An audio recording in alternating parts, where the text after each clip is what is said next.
Kembali lagi saya Ibnu. Di sini saya ingin membahas mengenai komponen elektronika, di mana peralatan elektronik menggunakan komponen elektronika yang berguna agar fungsi dan fitur berjalan dengan lancar. Contohnya yang mudah itu adalah televisi, yang mampu menampilkan gambar setelah memperoleh sinyal. Ada banyak sekali komponen alat-alat elektronik yang beredar di pasaran. Tentunya ragam peralatan tersebut mempunyai fungsi dan prinsip kerja yang berbeda-beda. Nah, untuk mempermudah kita mempelajari komponen-komponen tersebut, mari kita langsung masuk ke komponen yang pertama, yaitu resistor. Resistor adalah komponen elektronika yang jenis pasif yang mempunyai sifat menghambat arus listrik. Komponen elektronik ini memiliki dua kutub yang didesain untuk menahan arus listrik dengan memproduksi tegangan listrik di antara kedua kutubnya. Nilai resistor itu dinyatakan dalam satuan ohm, lalu resistor juga berfungsi sebagai membatasi arus listrik, membagi tegangan, dan membagi arus listrik. Ukuran resistor itu kecil banget ya, jadi sulit banget untuk masukin nilai di badan resistornya. Makanya itu di badan resistor mempunyai warna yang berbeda-beda, di mana warna itu memiliki nilai yang berbeda. Misalkan kayak di sini ada tabelnya, warna hitam, coklat, merah, jingga, kuning, dan lain-lainnya memiliki nilai-nilai yang berbeda sesuai gelangnya. Lalu di sini juga ada juga tipe-tipe resistor yang ada resistor dengan nilai tetap, terus ada variabel resistor, ada juga LDR, light binding resistor, ada juga termistor. Di sini juga ada rumus perhitungan resistor di mana ketika resistor seri dirangkai secara seri, R totalnya sama dengan R1 plus R2 plus R3 plus R sejumlah resistor yang ada di rangkaian tersebut. Apabila resistor dirangkai secara paralel, maka persamaannya adalah 1 per R total sama dengan 1 per R1 plus 1 R per 2 plus 1 R3 plus dan seterusnya sesuai resistor yang ada di rangkaiannya.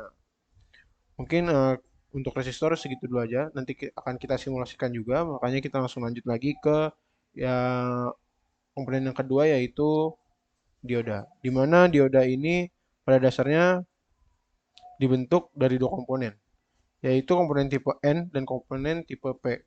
Ketika kedua komponen tersebut dihubungkan, maka akan terbentuk sebuah semikonduktor yang memiliki sifat PN junction.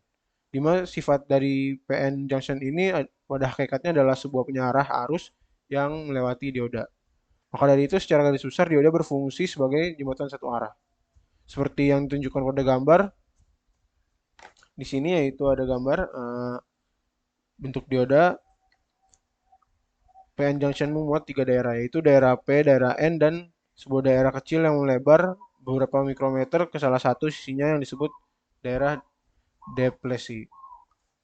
Dioda merupakan komponen semikonduktor yang mengalirkan arus satu arah. Saja dioda terbuat dari germanium atau silikon yang lebih terkenal dengan dioda junction. Struktur dari dioda ini sesuai dengan namanya, adalah sambungan antara semikonduktor tipe P dan semikonduktor tipe N.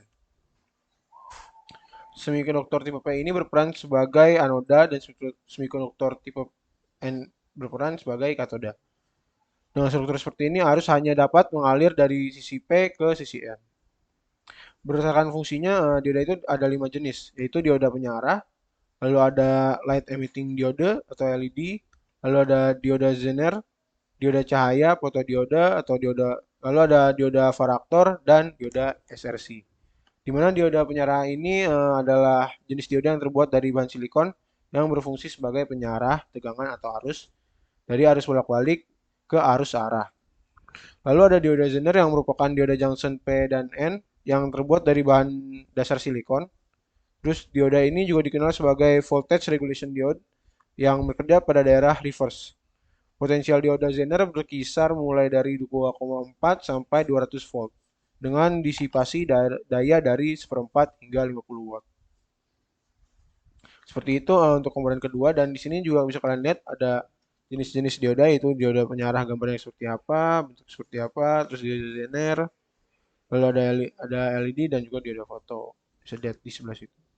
Lalu kita akan masuk ke komponen ketiga yaitu kapasitor, di mana kapasitor ini adalah komponen elektronika yang menyimpan muatan listrik dan umumnya memiliki beda fase yang lebih mendekati 90 dibandingkan dengan induktor. Oleh karenanya kapasitor menyerap daya lebih sedikit daripada induktor. Kapasitor terdiri dari beberapa tipe, tergantung dari bahan dielektriknya. Untuk lebih sederhananya dapat dibagi menjadi tiga. Bagiannya itu kapasitor elektrostatik, elektrolitik, dan elektrokimikal. Dan di sini bisa dilihat juga gimana sih apa aja sih kapasitor-kapasitor yang ada, yaitu ada kapasitor biasa, lalu ada kapasitor elektrolit dan juga kapasitor variabel. Kapasitor variabel ini bisa diubah kayak seperti tadi resistor, variabel juga bisa diubah. Lalu kita masuk ke relay, di mana relay adalah suatu alat yang bekerja berdasarkan elektromagnetik untuk menggerakkan sejumlah kontaktor yang tersusun atau sebuah saklar elektronis yang dapat dikendalikan dari rangkaian elektronik lainnya dengan memanfaatkan tenaga listrik sebagai sumber energinya. Kontaktor ini akan tertutup atau terbuka karena efek induksi magnet yang dihasilkan kumparan induktor ketika dialiri arus listrik. Nah, berbeda dengan saklar, pergerakan kontaktor ini dilakukan manual tanpa perlu arus listrik. Lalu di sini relay itu terdiri dari tiga bagian utama. Itu ada common atau merupakan bagian yang tersambung dengan normal close dan akan tersambung ke normal open saat relay telah terjadi induksi magnetik. Lalu ada coil atau kumparan, merupakan komponen utama relay yang digunakan untuk menciptakan medan magnet. Lalu yang terakhir itu ada kontak, di mana yang terdiri dari normal close dan normally open. Dan gambar relay bisa dilihat di situ, kakinya pun bisa dilihat ya, di situ ada coil, ada normally, terus ada common dan bisa dilihat di sebelah sini. Di sini sebelah sini, maaf. Ya, lalu lanjut ada integrated circuit atau IC. Di mana integrated circuit ini adalah rangkaian mini yang memuat sekumpulan resistor, kapasitor, dioda, transistor yang ditempatkan di dalam sebuah kemasan chip silikon tunggal. Jumlah resistor, kapasitor, dioda, dan transistor ini di dalam sebuah IC ini bervariasi, mulai dari hingga ratusan ribu buah sampai jutaan. Teknik memampatkan semua komponen ke dalam kemasan yang begitu kecil adalah dengan membuat semua komponen memiliki struktur silikon jenis N dan P yang berukuran sangat kecil. Lalu kesemuanya disematkan dalam chip silikon saat fase produksi. Agar transistor, resistor, kapasitor, dan dioda berukuran kecil tersebut saling terhubung, suatu plat aluminium ditempatkan di sepanjang permukaan chip. Dan ini salah satu contoh gambar IC di mana dia memiliki kaki yang cukup banyak, lalu dia memiliki dan berwarna hitam. Lalu kita masuk ke komponen yang terakhir yaitu transistor. Di mana transistor ini adalah alat semikonduktor yang dipakai sebagai penguat, sebagai sirkuit pemutus dan penyambung. Stabilitas tegangan, modulasi sinyal atau sebagai fungsi lainnya. Jadi transistor ini adalah semikonduktor yang dipakai sebagai penguat dan penyambung, pemutus dan lain-lainnya. Lalu transistor dapat berfungsi semacam kayak keran listrik gitu, di mana berdasarkan arus inputnya atau tegangan inputnya gitu memungkinkan pengaliran listrik yang sangat akurat dari sirkuit sumber listriknya. Nah, transistor merupakan komponen yang sangat penting dalam dunia elektronik modern. Dalam rangkaian analog, transistor digunakan dalam amplifier. Nah, rangkaian analog melingkupi pengarah suara, speaker, sumber arus listrik stabil, dan penguat sinyal radio. Di sini ada gambar transistor di mana dia mempunyai tiga kaki dan mempunyai badan gitu ya. Lalu di sini ada dua jenis transistor di mana ada yang NPN, terus ada juga PNP. Nah, mungkin kita langsung aja ke simulasi di mana kita akan menyimulasikan bagaimana kerja si resistor dan juga dioda. Jadi simak terus video ini. Di sini kita udah mempunyai 4 resistor, lalu juga ada ampere meter, lalu ada multimeter di mana dengan tegangan 9 volt. Di sini kita akan membuktikan apakah resistor ini benar-benar membagi arus membagi arus listrik yaitu tegangan ataupun si arusnya. Jadi kita langsung sebelumnya maaf, ini adalah electronic workbench di mana software ini membantu kita untuk menyimulasikan komponen elektronika ataupun hal-hal yang berkaitan dengan elektronika gitu. Kita di sini tinggal mulai start aja. Nah, di sini kita udah mulai. Nah, di sini udah terbaca nih arusnya adalah 1,957 miliampere. Dimana ketika rangkaian disusun secara seri, maka arus dalam rangkaian itu akan tetap sama dimanapun kita ngecek arusnya gitu ya, mau itu di tengah-tengah resistor nomor 2 dan nomor 3 ataupun 1 dan 2. Sementara itu dengan tegangannya pasti terbagi. Ketika rangkaian disusun secara seri, maka tegangan akan terbagi. Bisa dilihat di sini bahwasannya di resistor pertama tegangan sebesar 4,3043 volt. Dan bila kita pindahkan ke tegangan sebelahnya, ke resistor sebelahnya, maka tegangan menjadi 2,9348 volt. Yang berarti artinya memang resistor itu sesuai fungsinya gitu, membagi tegangan, menghambat tegangan pada sebuah rangkaian. Kita pindahkan lagi.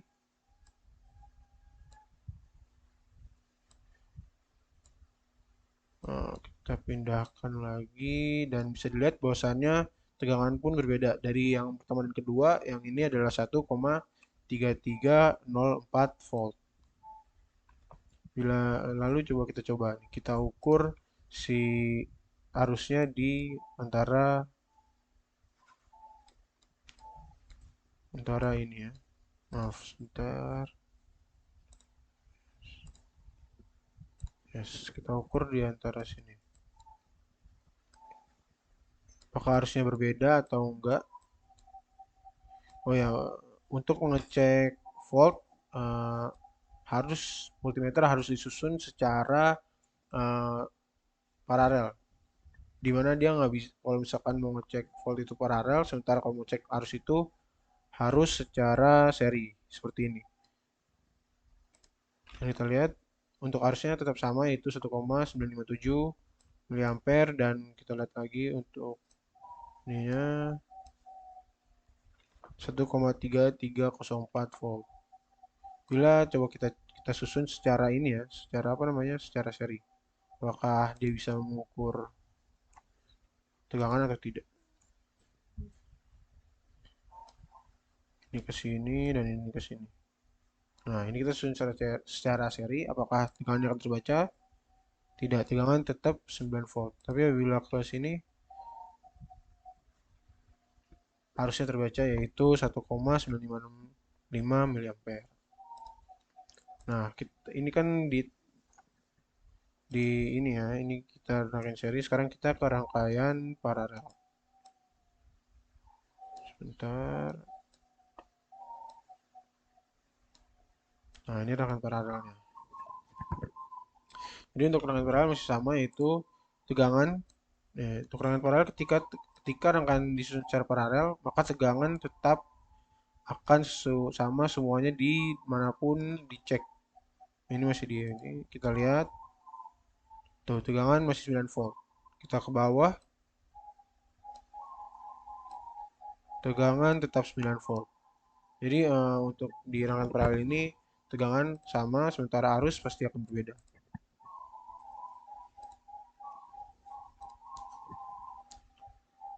Kita hubungan ke sini, kita hubungan ke sini.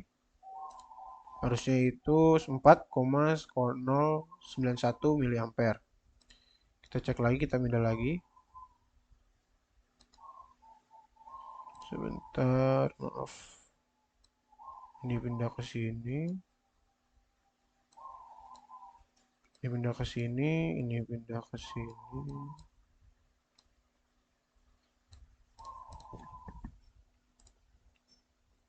Nah, ini kita hapus. Ini sudah kita susun secara seri. Kita coba lagi dan harusnya itu sebesar 10,09 ampere. Jadi terbukti bahwasannya si resistor ini benar-benar membagi arus dan juga membagi tegangan pada sebuah rangkaian. Nah, setelah ini kita akan mencoba bagaimana sih kerjanya si dioda. Nah, ini sekarang kita akan mengetes bagaimana komponen dioda ini. Kita di sini dibantu oleh multisim. Multisim ini juga sebagai simulator dari komponen elektronika. Nah, sekarang kita sebenarnya udah punya dua rangkaian ini, forward bias dan juga reverse bias dioda. Nah, di sini bisa kita lihat bahwasannya menggunakan tegangan 5 volt, lalu juga menggunakan satu buah resistor, satu buah dioda 1N4002G, lalu ada voltmeter, ada ampere meter. Nah, di sini kita akan buktikan bahwasannya dioda ini sebagai penyiar. Di rangkaian forward bias ini, dioda akan menghasilkan penyarah. Nah, kita lihat di sini bahwasanya si ampermeter ini berhasil untuk membaca si arusnya gitu, arus yang mengalir di rangkaian ini. Voltnya pun juga terhitung gitu, 0,716 berbeda dengan yang ada di tegangan awal. Kita ketikkan dan kita lihat di sini reverse bias diode.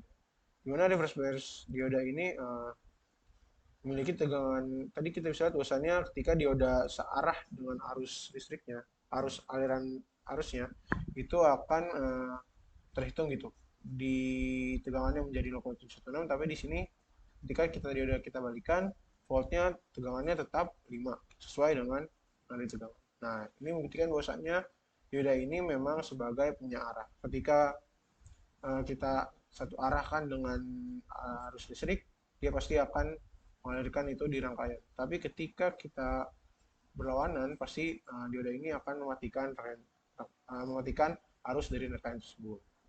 Nah, jadi begitu mengenai komponen dioda. Ya, jadi begitu tuh, Biona. Pembuktian komponen dari resistor dan juga dioda. Benar kan bahwasanya resistor itu membagi arus pada sebuah rangkaian ya. Terus juga si dioda ini juga sebagai pengarah gitu. Jadi segitu dulu untuk komponen mengenai komponen elektronikanya.